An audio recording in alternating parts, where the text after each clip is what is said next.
দেখুন দেখুন এটার ভিতরে কি পূজার জিনিস ভালো মতো রেখেছি, কিন্তু এদের জ্বালায় সেটাও কিন্তু রাখা হয়, মানে সেটাও ঠিক মতো রাখা হয়নি। শঙ্কের ভেতরে, একদম শঙ্কের ভেতরে ঢুকে পড়েছে।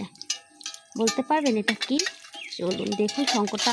আসলে আমরা এটা ইউজ করি না তো, এখন রেখে দিয়েছি ভালো মতো, কিন্তু আজকে যখন ঘর ঝাড়াঝাড়ির সময় বের করেছি, ওই বের হ, তারপরে দেখছি এরা এখানে বাসা বেঁধে, ও কিছুতেই বের হচ্ছে না।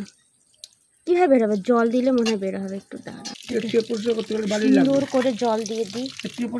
ঠিক আছে না, হয়ে গেছে। দেখি এখন বের হয় কি না। হ্যাঁ হ্যাঁ শুনলাম, করতে হবে না, ছাড়ো। বাবা এ তো জলের মধ্যে,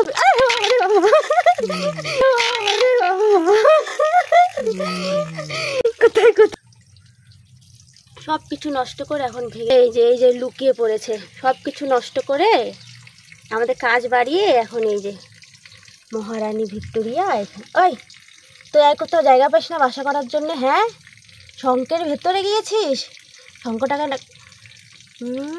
মানে বাসাটাকে নষ্ট করেছে, মানে কিছু বলছে আমাকে। দেখো মুখ দিয়ে কত কি, কিরে বকা দিচ্ছিস নাকি তুই আমাকে? হ্যাঁ বাপরে, যা যা যা, এখন আর এখানে বাসা হবে না, অন্যদিকে যা। কত জায়গা থাকতে এখানে ওকে বাসা করতে হয়।